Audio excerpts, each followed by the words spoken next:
मीठे बच्चे, बाप की यह वंडरफुल दुकान है जिस पर सब वैरायटी सामान मिलता है। उस हट्टी के यानी दुकान के तुम मालिक हो। प्रश्न है, इस वंडरफुल दुकानदार की कॉपी कोई भी नहीं कर सकता है, क्यों?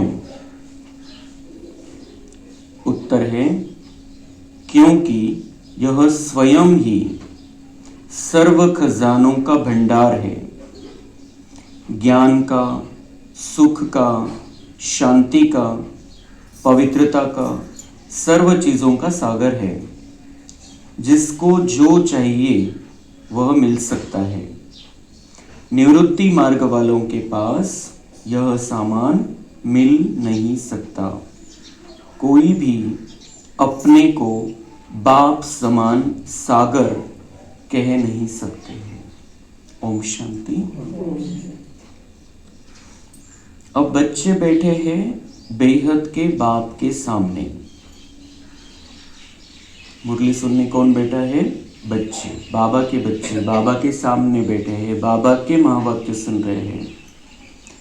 तो बाबा को सामने अनुभव करते हुए ये महावाक्य हम सुनेंगे। बाबा के सामने बच्चे बैठे हैं, हम आत्मा बाबा के बच्चे हैं, आत्मा सुन रही है। इनको बेहद का बाप भी कहा जाए तो बेहद का दादा भी कहा जाए। और फिर बेहद के बच्चे बैठे हैं और बाप बेहद का ज्ञान दे रहे हैं। बेहद का ज्ञान बाबा हमें दे रहे हैं। फक्त एवढ्यापुरता, इतक्या जीवनापुरता नाही।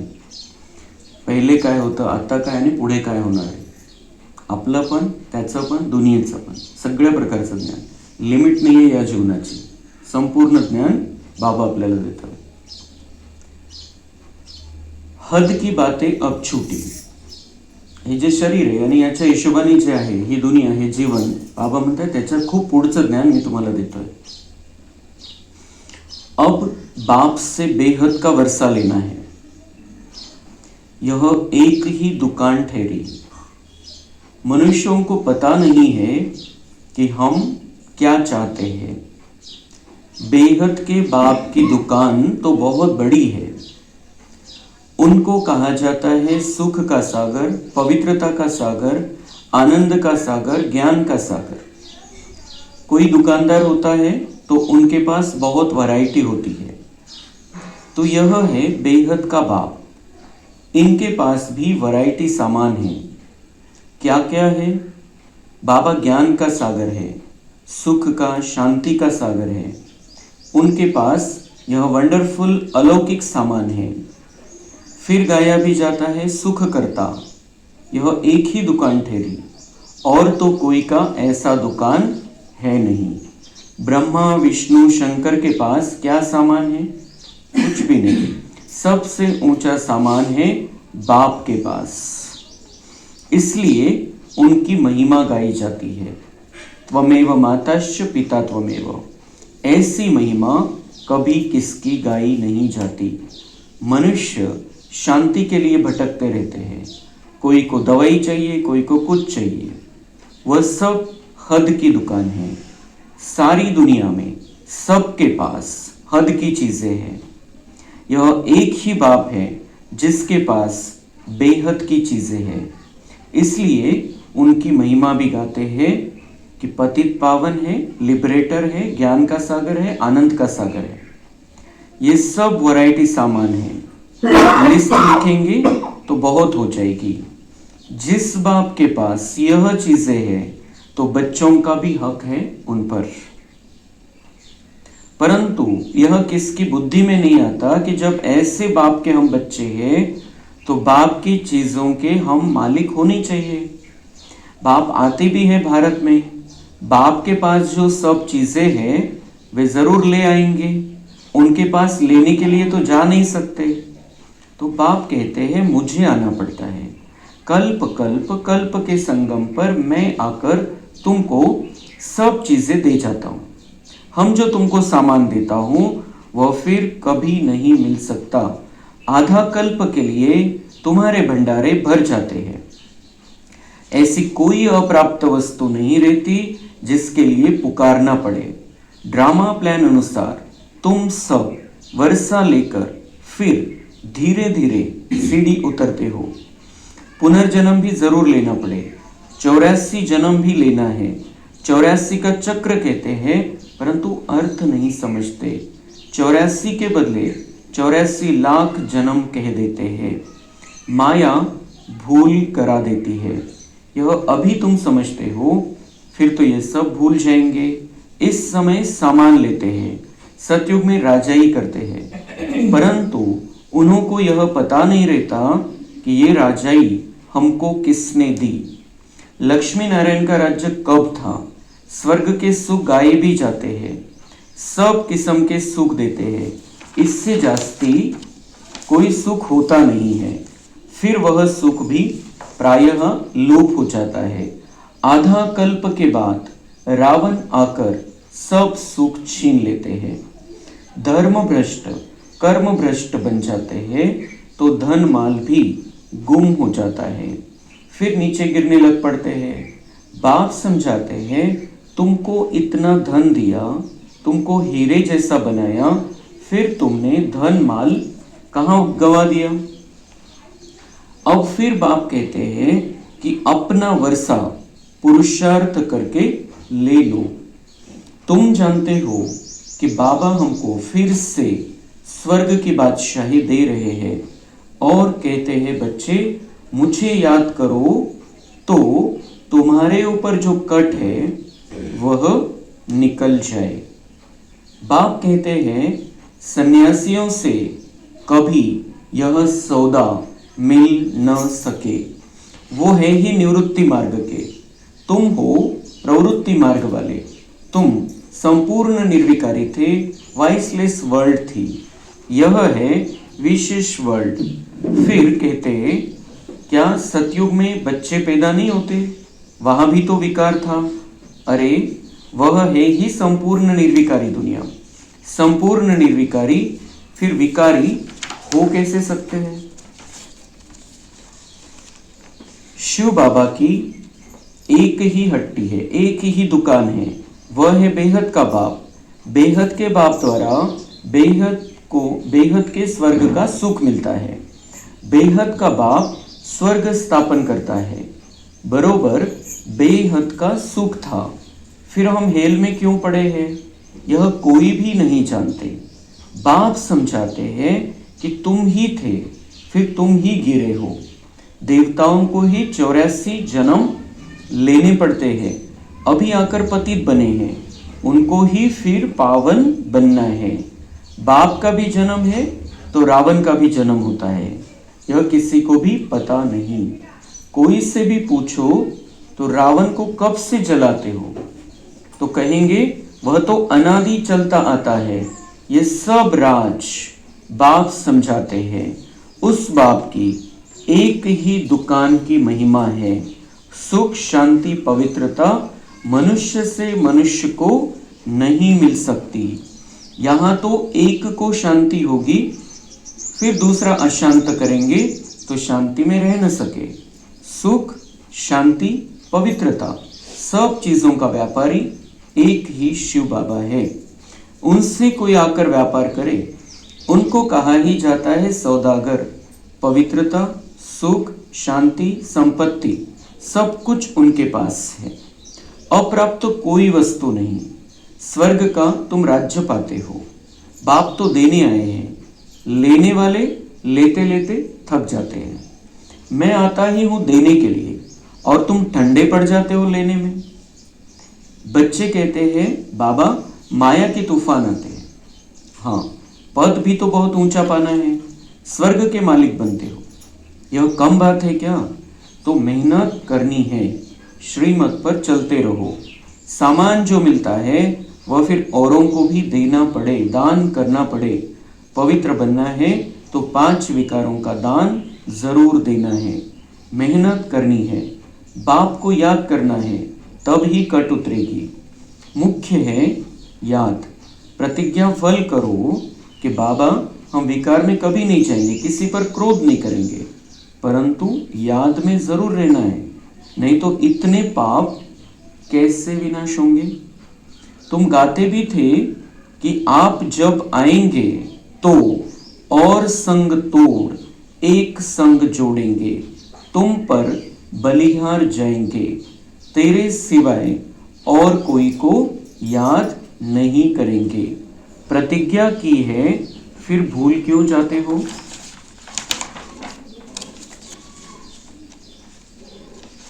बाबा तो बहुत अच्छी रीति समझाते हैं, अब समझने वाले की बुद्धि पर है। हेवनली गॉडफादर एक ही है, उनके पास ही ज्ञान का सारा वक्र है, यानी सामान है, वही जादूगर है। और कोई से सुख, शांति, पवित्रता का वर्षा मिल न सके। बाप बहुत अच्छी रीति समझाते हैं, बच्चों को धारण कर और धारण कराना है। जितना धारण करते हैं उतना वर्षा लेते हैं। दिन प्रतिदिन बहुत तरावटी माल मिलता है।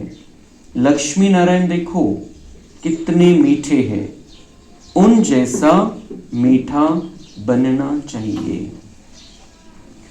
तो बाबा अलग अलग तरीके से हमको समझाते रहते हैं। बाबा कधी म्हणतो की तुम्ही कुठे आलेले, कॉलेजमध्ये आलेले, तुम्ही कुठे आलेले, पाठशालेमध्ये आलेले, कुठे बसलेले, युनिव्हर्सिटीमध्ये बसलेले, कुठे बसलेले, यज्ञामध्ये बसलेले। आज बाबा म्हणतात तुम्ही दुकानमध्ये आलेले। शिवबाबाची दुकान आहे, शिवबाबाची एकच दुकान आहे, एकमेव दुकान अशी आहे की जिथं ते मिळतं जे कुठंच मिळत नाही दुनियेमध्ये। अशा प्रकारची शिवबाबाची एकच दुकान, आणि ह्या सगळ्या बाबांनी जे स्थान बनवलेले हे सगळे त्याच्या शाखा। एकच दुकान, एकाच दुकानाच्या या सगळ्या शाखा आहे। दुनियेमध्ये काय असतं की एखादा ब्रँड चालतो चांगल्या प्रकारे, एक ब्रँडचं नाव होऊन जातं, आणि मग ते ब्रँडवाले काय करतात की त्याची फ्रँचायझी देतात, की ते त्यांचं नाव वापरायचा अधिकार देतात, आणि त्यांचा माल मग तिथून विकला जातो, त्याची फीस दिली जाते, त्याच्यामध्ये व्यवहार होतो। इथं बाबांचे हे दुकान असं आहे, सगळ्यात मोठं दुकान, आणि त्याच्या सगळ्या या शाखा, सेंटर, आपलं स्थान जे बनलेलं आहे ही बाबांची शाखा आहे। तर इथं आपण बाबांनी आपल्याला कोणत्याही प्रकारचं कागदपत्र न करता आपल्याला अधिकार दिलेला आहे त्याचा ब्रँड वापरायची, शिवबाबाचं ब्रँड वापरायची, शिवबाबाचं ज्ञान, गुण, शक्ती सगळं काही वापरायचा अधिकार आपल्याला दिलेला आहे। दुनियेमध्ये जर कोणाचं दुसऱ्याचं नाव वापरलं तर त्याच्यावरती केस होते, कॉपीराइट। यहाँ पर बाबा ने ऐसे दुकान बनाए और ऐसे दुकानदार है कि जिनको बाबा ने पूरा अधिकार दे दिया है कि पूरी तरीके से मैं जो समझाता हूं, मैं जो देता हूं वो तुम दो, सबको बांटते रहो, जो मैं देता हूं। कोई किसी प्रकार की रोक टोक नहीं है। लेकिन बाबा जो हमको देता है वो बाबा कहते हैं इसकी कॉपी दुनिया में कोई भी नहीं कर सकता है। बाबा और बाबा के दुकानों में जो मिलता है, बाबा के जो अलग अलग शाखाएं हैं, जो पाठशाला है, सब बाबा के, वहां पर जो मिलता है बाबा कहते हैं इसकी कॉपी दुनिया में कोई भी नहीं कर सकता है, क्योंकि शिव बाबा का सब कुछ है। जो भी शाखा है शिव बाबा की है, सारा कुछ शिव बाबा का है। उसको कहीं से ये माल लाना नहीं है, कहीं से भी लाना नहीं है उसको। जसं दुनियेमध्ये कॉपी कसं करतात की एखादी वस्तू चालायला लागली, समजा आता गावामध्ये पण आपण बघतो की जे जास्त गिराईक आहे, जास्त वस्तू जी चालते, दुसरा जण अजून त्याला पण वाटतं की आपण कमाई खूप आहे, आपण पण ही दुकान टाकावी, जिथून हे माल आणतात तिथून आपण माल आणावं, आपले पण चालेल। तो वो दुनिया में ऐसी कॉपी कर सकते हैं कि जो अलग अलग जो चलता है वो कहीं से भी जाके लेके आ सकते हैं और चलाते हैं फिर अपनी दुकान। लेकिन शिव बाबा ऐसा है, उसको कहीं से लाना नहीं है, वो किसकी कॉपी नहीं करता है, उसके पास ही है। सिर्फ दुनियेमध्ये लोक वेगवेगळ्या वस्तू खरेदी करण्यासाठी जातात दुकानामध्ये. कोणाला औषध पाहिजे, कोणाला काय पाहिजे, कोणाला काय पाहिजे, कोणाला काय पाहिजे. त्या सगळ्या वस्तू ज्या विनाशी वस्तू आहेत त्या खरेदी करायला जातात. त्या त्यांच्या पसंतीच्या घेत राहतात. कपडे म्हणा, कोणत्या वस्तू म्हणा, त्यांच्या पसंतीच्या घेत राहतात. सगळ्या विनाशी. असं कुठलंही दुकान दुनियेमध्ये नाहीये की जिथं सुख, शांती, प्रेम, आनंद, पवित्रता हे सगळं प्राप्त होईल. ही बाबांची दुकान एक दुकान अशी आहे की जिथं हे सगळं प्राप्त होतं. बाबा म्हणतात की हे जे आहे दुनियेमध्ये जे शोधताय, काहीतरी पाहिजे त्यांना, तर आपल्याला काय पाहिजे हेच कळत नाही पहिली गोष्ट तर. त्यांना काय वाटतं दुनियेमध्ये जे शोधताय, ज्यांचं जीवन चालू आहे, ज्यांचं काही कार्य कामधंदा चालू आहे, त्यांचं काय असतं मनामध्ये की मला माझ्याकडे पैसा आला पाहिजे, माझं नाव झालं पाहिजे, माझी शान राहिली पाहिजे. त्यांना वस्तू पाहिजे, पैसा पाहिजे, धन पाहिजे. आणि त्यांना असं वाटतं की हे मिळालं म्हणजे शांती राहील, हे मिळालं म्हणजे सुख मिळेल, हे आलं आपल्याकडे इतकं भरपूर असलं म्हणजे आपण आनंदी राहू. पण दुनियेमध्ये आजपर्यंत कोणी आनंदी झाला नाही पैशामुळे किंवा वस्तूमुळे. कोणत्याही प्रकारचं जे आंतरिक सुख आहे, आंतरिक शांती आहे, या बाहेरच्या वस्तू देऊ शकत नाही. किती पैसा असू द्या कोणाकडे, किती प्रॉपर्टी असू द्या, किती गाडी असू द्या आणि किती बंगले असू द्या आणि किती मोठ्या पदावरती तो असू द्या, त्याला जे आतली गोष्ट जी पाहिजे, आत्म्याला जे पाहिजे, सुख, शांती, प्रेम, आनंद, पवित्रता, शक्ती, ज्ञान, ते त्याला या सगळ्या गोष्टी इतकं सगळं करून पण मिळत नाही. त्याला शेवटी मग कोणी जेव्हा बेडवर पडतात तेव्हा त्यांना वाटतं मी काय केलं आयुष्यभर. या वस्तूंच्या मागे धावलो, हे व्यक्ती यांच्यासाठी हे केलं, त्यांच्यासाठी ते केलं, इतका पैसा कमवला, इतकं सगळं करून ठेवलं. काय केलं? कधी वाटतं? जेव्हा तो बेडवर जायच्या कंडिशन मध्ये, त्यावेळेला वाटतं. तोपर्यंत वाटतं की मला अजून पाहिजे, अजून पाहिजे, अजून पाहिजे, हे करायचंय, असं करायचंय, हे झालं पाहिजे, असं झालं पाहिजे, तसं झालं पाहिजे. तो बाबा स्पष्ट कह रहे हैं, दुनिया के जो मनुष्य है वो जानते नहीं उनको चाहिए क्या है, क्या चाहिए. म्हणजे ते म्हणतात की मला शांती पाहिजे, मला सुख पाहिजे, आणि शोधताय कशामध्ये? ज्याच्यामध्ये ते नाहीच आहे, ज्याच्यामध्ये नाहीच आहे ते. कोणत्या वस्तूमध्ये, कोणत्या व्यक्तीमध्ये, कोणत्या प्रॉपर्टीमध्ये, कुठल्या पदामध्ये ते नाहीच आहे आणि तिथं शोधताय. आहे कुठं? इथं. कोण घ्यायचं कोणाकडून? आता आपल्याला आपलं जागृत नाहीये तर बाबांकडून घ्यायचंय. बाबांची दुकान आहे, बाबांचा खजिना आहे, बाबांचा माल आहे, तो घ्यायचा आहे. शोधताय बाहेर. जसं तो हार होता राणीच्या गळ्यात आणि ती गळ्यात असून तिला ती बाहेर शोधत होती. सगळे दास इथे कामाला लावले त्यांनी की बाहेरून शोधून आणा, माझा हार हरवलेला आहे. आणि नंतर कोणाची तरी नजर गेली की गळ्यामध्येच आहे तो हार. तो बाबा भी हमको याद दिला रहा है कि ये शांति, सुख, प्यार, आनंद जिसके लिए आप इतना भाग रहे हो, अंत में थक जाते हो, थक के बैठ जाते हो, फिर सोचते हो मैंने क्या किया, तो मिला ही नहीं कुछ. जो कुछ भी किया, इतना कुछ काम धंधा किया, इतना कुछ किया, खुद के लिए समय नहीं निकाला, कुछ भी नहीं किया. और फिर करते, और किया तो क्या किया? भक्ति की. फिर जो दुनिया वाले करते, भक्ति की. मिला क्या उससे भी नहीं मिली शांति. हमने जो भक्ति की है जन्म जन्मांतर, उसका फल हमें बाबा मिल गया. आता जे कोणी भक्ती करताय, जी काही भक्ती चाललेली आहे आणि ज्या प्रकारची भक्ती चाललेली आहे ती पूर्ण विकृत स्वरूप झालेलं आहे त्याचं. भक्तीमध्ये कुठल्याही प्रकारची शक्ती राहिलेली नाही.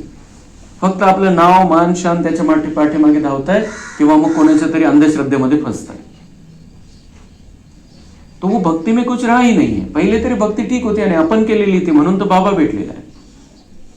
लेकिन दुनिया वाले आज जिधर जा रहे हैं, जिस ओर भाग रहे हैं, उनको समझ में नहीं आ रहा है हम क्या पाना चाहते हैं. पाने की चाहत में सब खोते जा रहे हैं. हे पाहिजे, हे पाहिजे, हे पाहिजे, असं झालं पाहिजे, तसं झालं पाहिजे, तसं झालं पाहिजे, आणि आतलं सगळं संपत चाललेलं आहे. डिस्चार्ज झालेल्या बॅटऱ्या, सगळ्या बॅटऱ्या डिस्चार्ज झालेल्या आणि मग शोधतात त्याच्याकडे. याने थोडंसं प्रेमाने बोललं पाहिजे, असं झालं पाहिजे, ही शांती मिळाली पाहिजे, एवढी कमाई झाली पाहिजे. ये क्या है कि बाहर से चाहिए कुछ. बाबा कहते हैं मेरे पास जो है वो किसी के पास कहीं दुकान पर, किसी दुकान पर नहीं मिलता। कहीं पे आप ढूंढने चले जाओ, दुनिया में कहीं घूमने चले जाओ, होटल में खाने चले जाओ, कितने भी बड़े स्थान पर चले जाओ, कितना भी सुंदर पर्यटन का स्थान बना हुआ है वहां पर चले जाओ, ये नहीं मिल सकता है। कितने बड़े बड़े तीर्थ स्थान बनाए, कितने बड़े बड़े मंदिर बनाए, वहां पर नहीं मिल सकता, ये सिर्फ मेरे पास है। और फिर बाबा कहते हैं कि ये जो दुकान है, इस दुकान के दुकानदार भी मैंने तुमको बनाया है। हम मास्टर दुकानदार हैं। जसं दुकान असते, दुकानचा एक मालक असतो आणि बाकीचे जे असतात तिथं मग सेल्समन असतात, विक्री करणारे, किंवा मग गिराईक येतात दुकानमध्ये। हम कौन है? हम, बाबा कहते तुम सब मालिक हो, तुम मेरे बच्चे हो, दुकान मेरी है, खजाना मेरा है, माल मेरा है, तुम मेरे बच्चे हो, तो तुम ही मालिक हो। भगवान कहता है तुम तो मेरे से ज्यादा मालिक हो, क्योंकि यूज तुम करते हो बाद में सब कुछ। जो मेरा खजाना है मुझे यूज करने की जरूरत नहीं, तुम यूज करते हो। तो इसलिए हम, बाबा कहते हैं कि तुम मेरे से भी बड़े हो, मेरे से भी ऊंचे हो, क्योंकि तुम सारा कुछ ये माल यूज करते हो और यूज कराते हो और दुनिया वालों को देते हो। अभी संगम युग में भी देते हैं, फिर 2500 वर्ष हम एक दूसरे को देते हैं देवता रूप में, जो बाबा से माल मिलता है वो सबको देते जाते हैं, और फिर द्वापर के बाद हमारी मूर्तियां देती है। तो इसलिए बाबा कहते हैं सबसे जो तुम अपने आप को समझो कि आप कौन हो और किन चीजों के पीछे भाग रहे हो, क्या चाहिए आपको। दुनिया वालों को ये हमको समझाना है, लेकिन हमको भी तो पक्का करना है कि हम कौन सी दुकान में आए, किस दुकान के हम खुद मालिक है, और हम कहां ढूंढ रहे हैं, किस में से चाहिए। ये तो वो जो चाहिए, जितना चाहिए, हम उस मालिक के बच्चे हैं, मालिक के बालक है, जितना चाहिए उतना देता रहेगा वो। उसने हमारी अंत तक दाल रोटी की गारंटी ली है। और क्या चाहिए हमको, और क्या चाहिए? क्यों रो रहे हैं हम, क्यों परेशान हो रहे हैं कुछ भी हो जाता है तो? बाबा कहते तुम समझो अपने आप को कि तुम उस दुकान के मालिक हो जहां पे सुख मिलता है, शांति मिलती है, प्यार मिलता है, आनंद मिलता है, शक्ति मिलती है, पवित्रता मिलती है, दिव्यता मिलती है, ज्ञान मिलता है। उस दुकान के तुम मालिक हो। स्वतःला हे सांगायचंय आपण, ज्या भाषेत आपल्याला समजतं त्या भाषेत सांगायचंय। स्वतःला मराठीमध्ये समजून सांगा, नाही तर परदेशी लँग्वेज मध्ये समजून सांगा कि ये क्या कह रहा है बाबा, कहीं कह रहे मुको, कहीं बोल रहे मुको यार। ये बिल्कुल अंदर अपने से बातें करनी चाहिए ये हमको। असंच नहीं मुरली चाललेली किंवा ये भाषण है, ये भाषण नहीं, ये भगवान अपने बच्चों से बात कर रहा है। वैसे सेटिंग बाबा ने कर दी पहले कि आप किसके सामने बैठे हो तुम, हमारे से भगवान बातें कर रहा है। और भगवान की ये दुकान है और इस दुकान के हम मालिक हैं। हम यहाँ कुछ लेने नहीं आए हैं, हमारे ही है सब कुछ, हम मालिक है। खजाना बाबा का, मेरे बाप का खजाना है, तो मुझे ये सबको बांटना है, इन सब चीजों की धारणा करनी है, धारणा करके धारणा कराना है। जो भी बाबा के पास क्या क्या नाही मिळत आहे, बाबा म्हणताय लिस्ट काढा तुम्ही। हे सगळे जे 7 गुण आहे आत्म्यांचे, जे पाहिजे आणि ज्याच्यासाठी मनुष्य धावतोय, ते सगळं आहे बाबांकडे। अजून कोण आहे बाबा? सुख करता, दुःख हरताय, पतितांना पावन बनवणारा आहे, मुक्तिदाता आहे, जीवन मुक्तिदाता आहे, तो अखंड गुणांचा सागर आहे। काय काय नाहीये त्याच्याकडे, बाबा म्हणताय लिस्ट काढा आणि तुम्ही सगळ्यांचे मालक आहे। तुम्ही सगळे तो तसा प्रकारचा पाठधारी आहे। तुम्हाला हा सगळा पाठ बजायचा आणि मी जे नाही करू शकणार आहे सत्युग आणि त्रेतायुगामध्ये, ते तुम्ही करणार आहे। माझी मूर्ती आणि तुमची मूर्ती द्वापर नंतर काम करेल, पण सत्युग आणि त्रेतायुगामध्ये तुम्ही जो हा वारसा हक्क घेतलेला आहे तो तुम्ही वापरणार, सगळ्यांना एकमेकांना सोबत तुम्ही शेअर करणार, त्याला सुख शांती प्रेम आनंद आणि खूप मस्त जीवन जगणार आहे। आणि ते मस्त जीवन खूप थोडा वेळ राहिलेला आहे, खूप थोडे दिवस राहिलेले आहे। हा विनाशकाळ, महाभयानक विनाशकाळ अचानक थोड्या काळासाठी काही थांबणार आहे आणि नंतर अशी स्पीड पकडणार आहे। जसं वादळापूर्वीची शांतता असते, आपल्याला अजून काहीतरी मोठं व्हायची शक्यता वाटते, मध्येच असं वाटतं की नाही काही होणार नाही, पण असं हे थोडं थोडं शांतता राहून थोडं थोडं मध्ये थोडंसं स्पीड वाढून अचानक अशी स्पीड वाढणार आहे ज्याची आपण कल्पना पण नाही करू शकत, इतकी स्पीड वाढणार आहे। म्हणून जेव्हा आपण आता सध्या नॉर्मल कंडिशन मध्ये त्या मानाने तर त्यावेळेला आपल्याला सगळं काही आपल्यामध्ये भरून घ्यायचं. जे बाबांच्या दुकानमध्ये भेटतंय, बाबांचा जो खजिना आहे, बाबांचा जो माल आहे, तो आपल्यामध्ये भरून घ्यायचा आहे चांगल्या प्रकारे.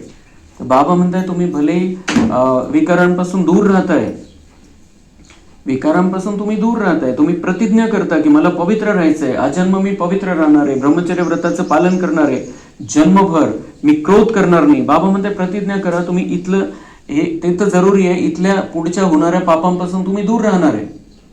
पण तुम्ही मागचे जे 63 जन्मामध्ये करून आलेले, 63 जन्माचं जे ओझ आहे त्याला उतरवण्यासाठी काय करताय? बाबांचे बनले, शांत राहताय, प्रेमाने वागताय, सगळं व्यवस्थित आहे, इथून पुढे पाप नाही होणार. बाबांचं बनल्यावर पाप केलं तर 1000 गुणा त्याची सजा आहे, 1000 पट सजा आहे. बाबांचं बनल्यानंतर आपण कोणाशी भांडतोय, कोणाशी रागराग करतोय, कोणाला मारतोय, कोणाविषयी काही कोणाकडे निंदा करतोय, कोणाचा अपमान करतोय, 1000 पट सजा, अशी सजा भोगावी लागेल ज्याची आपण कल्पना सुद्धा नाही करू शकत, स्वप्नात सुद्धा नाही बघू शकत आपण. अशी 1-1 सेकंदामध्ये आपल्याला सजा भेटणार आहे. तर स्वतःला सावध करायचं, या सगळ्या गोष्टींपासून दूर राहायचं. आपण राहतोय दूर, हे सगळं काही करत नाही, आपण त्याच्यामध्ये नाहीये. पण मागे जे केलेलं आहे त्यावेळेला अज्ञान होतं, माहितीच नव्हतं आपल्याला. 63 जन्म आपल्याला माहितीच नव्हतं, म्हणून खूप खूप पाप कर्म झालेले. आणि ते मिटवण्यासाठी बाबा म्हणतात याद की यात्रा, याद में रहना है. योग बल, जितना योग बल में रहेंगे उतना फिर अंदर का वो खत्म होगा. जो भी हम पाप साथ में लेके आए हैं, जो हिसाब किताब साथ में, इसलिए हमारे सामने परिस्थिती आती है, प्रॉब्लेम आते हैं. कधी पैशाचा प्रॉब्लेम येतो, कधी तब्येतीचा प्रॉब्लेम येतो. कशामुळे येतो? 63 जन्माचं ते मिटलं थोडीच अजून. तो सगळं सोबत आणलेला आहे लोड. आणि जेव्हा आपण इथं तसं वागत नाही तर तो लोड अजून वाढत जातो, मग समोर येत राहतात प्रॉब्लेम. आने ही वाले प्रॉब्लम, आने ही वाले. इसलिए तो बाबा कहता है, इसलिए तो बाबा क्यों बार बार कहता है मुझे याद करो, मुझे याद करो, मामे कम याद करो, योग बल से काम लो, योग बल को बढ़ाओ. क्यों कहता है? याद जितनी बढ़ेगी, जितनी हमारे अंदर स्वच्छता होती जाएगी, उतना फिर ये बाबा की दुकान का माल हमारी बुद्धि में बैठेगा बहुत अच्छी तरह से. और ये माल हमारे बुद्धि में बैठेगा, हमारी धारणा में आएगा, तो हम दूसरों को दे सकते हैं फिर. और दूसरों को देंगे तब अब राजा बनने वाले हैं. हम सिर्फ अपने लिए कर रहे हैं, बस चाललंय, हम मुरली आहे, योग आहे, ठीक आहे, तेवढं चाललंय, तर आपण सावकार बनू शकतो जास्तीत जास्त तिथं जाऊन. खूप चांगली क्वालिटी आहे, खूप चांगली स्थिती ठेवलेली आहे, बाबांशी योग आहे, आपलाच योग आहे, चांगल्या प्रकारचा योग आपण करतोय, 4ही विषयामध्ये आपण आपलेच पुढे जातोय, 4ही विषयामध्ये खूप चांगला अभ्यास केला, खूप चांगल्या प्रकारे प्रॅक्टिकल केलं, खूप पुढे जातोय आपण, तर आपण तिथं जाऊन सावकार बनू, 4ही विषयामध्ये चांगले मार्क्स घेतले तर. पण त्याच्याही पुढे जाऊन बाबा म्हणतो की तुम्ही धारणा करा आणि करवा. जे झोपलेले त्यांना जागा करा. त्यांना जितकं तुम्ही जागा कराल, जितकं तुम्ही लाईनवर आणाल, जितकं तुम्ही लाईन क्लिअर कराल त्यांची बाबांशी, तितकं तुमचं पण भाग्य वाढेल, त्यांचं पण वाढेल. तो अगर हमें जन्म जन्मांतर का सुख पाना है, हर प्रकार का सुख, बाबा कहते ये जो तुम अभी प्राप्त करते हो मेरे से, उस कारण से जन्म जन्मांतर बेहद का वर्षा पाते हो, बेहद का सुख रहेगा तुम्हें, बेहद की शांति रहेगी. यहाँ तो बाबा कहते हैं यहाँ कोई शांत रहता है, एखादा कोई शांत रहता है, लेकिन दूसरे अशांत करने वाले बहुत आते हैं. तो इसलिए बाबा की शांति अगर अंदर नहीं तो अशांत हो जाएंगे हम, अटैक होगा हमारे ऊपर. तो इसलिए सब कुछ भर लेना है. बाबा जो हमको देता है वो कोई नहीं दे सकता है दुनिया में, किसी के पास भी नहीं है, कोई इसकी कॉपी नहीं कर सकता है. बाबा ब्रांड बहुत अलग ब्रांड है, इसकी कोई कॉपी नहीं कर सकता है दुनिया में, ये सिर्फ बाबा के पास है. और हम बच्चों को दे रहा है, हमको मालिक बना रहा है. बाकी बाबा म्हणते हैं निवृत्ती मार्ग वाले संन्यासी हे तुम्हाला देऊ शकत नाही, संन्यासी देऊ शकत नहीं. बाबा है, हम बाबा के बच्चे हैं, तो वर्षे में वो मिल जाते. ये संगम युग का वर्षा है, साथ में तो आने वाला है, वो तो अलग चीज हो गई. रेकॉर्डिंग होऊन, भाग्य बनवून, सगळं पॅक होऊन आपल्या सोबत येईल. पण आत्ताचा संगम युगाचा वर्षा आहे. सुख, शांती, प्रेम, आनंद, ज्ञान, पवित्रता, शक्ती, हा संगम युगाचा वर्षा आहे. म्हणजे इथंच वापरणार आहे आपण, तो इथं वापरायचं चांगल्या प्रकारे आणि वापरून वापरून त्याला वाढवायचं आणि ते सोबत जाणार आहे. मग पण वर्षा कुठे मिळतोय? इथं वापरायला. फक्त जाताना नाही मिळणार आहे, जाताना नाही, इथं वापरायला मिळतोय. हा संगम युगाचा वर्षा आहे. सतयुगासाठी ते घेऊन जाणार आपण नंतर. पण असं नाही की सगळं होईल मग मी करेल, मग होऊन जाईल, मग वारसा हक्क घेऊन जाईल, जितकं करता येईल तितकं करू. बाद में कुछ नहीं होने वाला है, कुछ नहीं होने वाला आहे.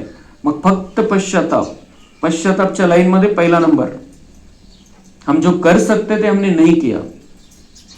तो इसलिए बहुत बाबा हमको ये क्यों सिखाता है ये सारी बातें, क्योंकि बाद में कुछ नहीं होने वाला है. बाद में हम कुछ नहीं कर सकते. सोच के भी कितना भी हम बाबा के पक्के बच्चे, मीठे बच्चे, प्यारे बच्चे, लेकिन पुरुषार्थ के समय पुरुषार्थ नहीं किया तो फिर आगे कुछ नहीं हो सकता.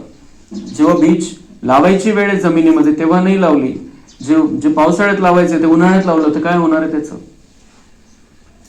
तो इसलिए समय का महत्व रहता है. अभी समय है और अभी अंत के समय में बाबा ने हमको थोड़ा ये बोनस दे दिया है. नाही केले इतके दिवस ठीक आहे, आता अंतिम परीक्षेची घडी आहे. आता यावेळेला आपण खूप चांगल्या प्रकारे हे जे बाबांकडे आहे माल तो सगळं आपल्याला आपल्यामध्ये भरून घ्यायचा आहे आणि खूप सुंदर असं दुकानदार बनून सगळ्यांना तो द्यायचा आहे. बाबा म्हणता है मैं जो सौदा कराता हूं वो कोई नहीं करता है दुनिया में, कोई नहीं करा सकता है. तुम देते क्या हो. बाबा कधी म्हणायचे 5 खोटे सिक्के देते हो, उसके बदले मैं तुमको क्या देता हूं. 5 विकार के बदले में ये सारा सुख शांति संपत्ति सब कुछ बाबा हमको दे देता है. तो ले लेना है, पक्का हो जाना है, लेने में पक्का हो जाना है. बाबा कहते हैं मैं देने में नहीं थकता हूं, तुम लेने में थक जाते हो. बच्चे लेते लेते थक जाते हैं, ठंडे होके बैठ जाते हैं. तो जितना हो सके हमें खुद को सावधान करना पड़ेगा. अच्छा, मीठे मीठे सिक्के लगे बच्चों प्रति माता पिता बाप दादा का याद, प्यार और गुड मॉर्निंग. रूहानी बाप की रूहानी बच्चों को नमस्ते. हम रूहानी बच्चों की रूहानी बाप दादा को याद, प्यार, गुड मॉर्निंग, नमस्ते. वाह बाबा वाह, शुक्रिया बाबा शुक्रिया. तो आज के मुरली में बाबा ने आज तक का हमारा जो जीवन है वो और आगे के लिए सारी बातों का सार दे दिया. बहुत अच्छी रीति से समझना है. आज खुद को समझाना है इस बात के लिए. जो हमने सुना उस पर खुद को बहुत अच्छी रीति से समझाना है, पक्का करना है खुद को. आज के बाद का जो जीवन है वो बिल्कुल बदल जाना चाहिए. बहुत बाबा ने बहुत सुंदर तरीके से हमको अभी समझा दिया है. अभी बाबा कहते हैं मैं तो बहुत अच्छी रीति से समझाता हूं, लेकिन किसी पर असर होता है, किसी पर नहीं होता है. भगवान भी कहता है, भगवान भी मानता है इस बात को कि हर एक पे असर नहीं होता है. लेकिन हम वो नहीं है, बेअसरदार बच्चे नहीं है. आम्हाला काहीच फरक पडत नाही, पालथ्या घड्यावर पाणी असं नाही. आपण खूप चांगल्या प्रकारे आपण मध्ये घेतोय आणि त्याला आता ऍक्टिव्हेट करणार आहे. याद प्यार के बाद बाबा कह रहे हैं और कोई भी सत्संग में ऐसे कहते हैं क्या. ये सारी बातें जो बाबा हमको समझा रहे हैं, कोई सत्संग में ये बातें नहीं मिलती. और भगवान नमस्ते करे खुद, ऐसा तो कोई सत्संग में नहीं है. खुद भगवान नमस्ते कर रहा है. यह हमारी बिल्कुल ही नई भाषा है जिसको स्पिरिचुअल नॉलेज कहा जाता है. ये हमारी बिल्कुल नई भाषा है. ये मुरली ही नहीं है पूरी, ये नई भाषा है. कोई शास्त्र इसके जैसे नहीं है. कहीं पर भी ये भाषा नहीं. भगवान बच्चों से बात नहीं करता है, भगवान बच्चों को नमस्ते नहीं करता है. भगवान किस तरीके से अपने बच्चों को देखता है वो मुरली के अगर हम शब्द देखते हैं तो समझ में आता है. क्या कितनी ऊंची नजर से भगवान मुझे देख रहा है. और मैं अपने इस जीवन से परेशान, ये छोटी 4 लोग 10 लोग मुझे परेशान कर देते हैं. मैं कहता हूं मेरे सर्कमस्टेंस, मेरी परिस्थिति, ये लोग वो लोग, ऐसा है वैसा है. भगवान को देखना है, भगवान मुझे कितना ऊंचा समझता है. भगवान जितना मुझे ऊंचा समझता है उतना मुझे अपने आप को ऊंचा समझना है. उतनी हाई लेवल का मुझे समझना है और उतनी हाई लेवल प्राप्त करनी है. जो बाबा चाहता है मैं करूं वो मुझे करके दिखाना है. अच्छा, धारणा के लिए मुख्य सार है, बाप द्वारा जो सुख शांति पवित्रता का सामान मिला है वो सबको देना है. पहले विकारों का दान दे, पवित्र बनना है, फिर अविनाशी ज्ञान धन का दान करना है. देवताओं जैसा मीठा बनना है. जो बाप दादा से प्रतिज्ञा की है उसे सदा याद रखना है और बाप की याद में रहकर विकर्म भी विनाश करने हैं. वरदान है, निमित्तपन की स्मृति द्वारा अपने हर संकल्प पर अटेंशन रखने वाले निवारण स्वरूप भव. निमित्त बनी हुई आत्माओं पर सभी की नजर होती है, इसलिए निमित्त बनने वालों को विशेष अपने हर संकल्प पर अटेंशन रखना पड़े. अगर निमित्त बने हुए बच्चे भी कोई कारण सुनाते हैं तो उनको फॉलो करने वाले भी अनेक कारण सुना देते हैं. हमें अपने आप को सबको निमित्त समझना है। हमारे पास कारण है तो दुनिया वालों के पास भी कारण है। आप निमित्त है, मतलब जो निमित्त स्थान चलाने के लिए निमित्त है वो अलग चीज है, लेकिन हम सब बाबा के निमित्त बच्चे, हम सब स्टेज पर आ गए हैं। दुनिया में कोई भी स्टेज पर नहीं है, ओम शांति वाले स्टेज पर है। वो देखते ये करते क्या है और बताते क्या है और करते क्या है जीवन में अपने। हम स्टेज पर है, हम कोई कारण बहाना नहीं दे सकते। जैसे कल भी बाबा ने हमको समझाया कि कारण नहीं दो, दूसरों के लिए प्रेरणा बन जाओ। आप बताओ कि कितना भी कुछ हो, मुझे बाबा के लिए कितना प्यार है, भगवान के लिए कितना प्यार है, मुझे मुरली से कितना प्यार है, मुझे योग से कितना प्यार है, मैं सब काम छोड़ के वो करती हूँ। जब ये दुनिया वालों को पता चलेगा इतना महत्व देते हैं ये, तब उनकी बुद्धी का ताला भी थोड़ा थोड़ा तो खुलेगा की काय भेटतं एवढं तुम्हाला, एवढं सगळं सोडून गेले तुम्ही। तो कारण हम निमित्त आत्माएं हैं, हमें अभी हम कारण बताएंगे तो दुनिया वाले के पास तो लाखों कारण है फिर नहीं आने के, नई कोर्स करने के, नहीं बाबा का बनने के। हम तो बन गए, हम तो समझ गए, हमको तो बाबा ने मालिक बना दिया। तो बहुत अच्छी रीति से ये हमें आज के जो महावाक्य बाबा के सदगुरु शिव बाबा ने सुनाए हैं, मुझे ये समझ के इसको धारण करना है, वरदान के रूप में लेना है। बाबा ने मला हे सगळं वरदान दिलं आज। अगर निमित्त बनने वालों में कोई कमी है तो वो छिप नहीं सकते, इसलिए विशेष अपने संकल्प, वाणी और कर्मों पर अटेंशन दे, निवारण स्वरूप बनो। हमारे इस द्वारा कोई गलती नहीं होनी चाहिए, उल्टा कुछ होना नहीं चाहिए। स्लोगन है, ज्ञानी तो आत्मा वह है जिसमें अपने गुण व विशेषताओं का भी अभिमान न हो। तो ज्ञानी किसे कहेंगे? जिसके पास ज्ञान है, जिसको सारे ज्ञान के पॉइंट्स पता है, वो ज्ञानी नहीं है। बाबा कहते हैं ज्ञान है, गुण है, उसको यूज कर रहे हैं दूसरों के भले के लिए, दूसरों के कल्याण के लिए, दूसरों को प्रेरणा देने के लिए, दूसरों को ऊंचा उठाने के लिए, सोए हुओं को जगाने के लिए निमित्त बनकर कर रहे हैं, तो वो अभिमान नहीं है। लेकिन मैं कर रहा हूं और मेरे में इतना कुछ है, तो वो अहंकार फिर नीचे खाई में गिरा देगा। अव्यक्त इशारे, मधुरता का गुण जीवन में तब आएगा जब अपनी व दूसरों की बीती को न देख अंदर के संस्कारों को सरल व निम्र चित्त बनाएंगे। मिठास का गुण हमें अंदर लाना है। अप्रैल महीने में बाबा हमें ये इशारे दे रहे हैं कि अपने को मीठा बनाना है। और मीठा हम कब बनेंगे? बाबा कह रहे हैं, आज कह रहे हैं बाबा कि मीठा कब बनेंगे? जब अपनी व दूसरों की बीती को नहीं देखेंगे। पास्ट इज पास्ट, हो गया, इसने ये किया, इसने ये किया, इसने ये किया, हमको मीठा कैसे बनने देगी ये बात?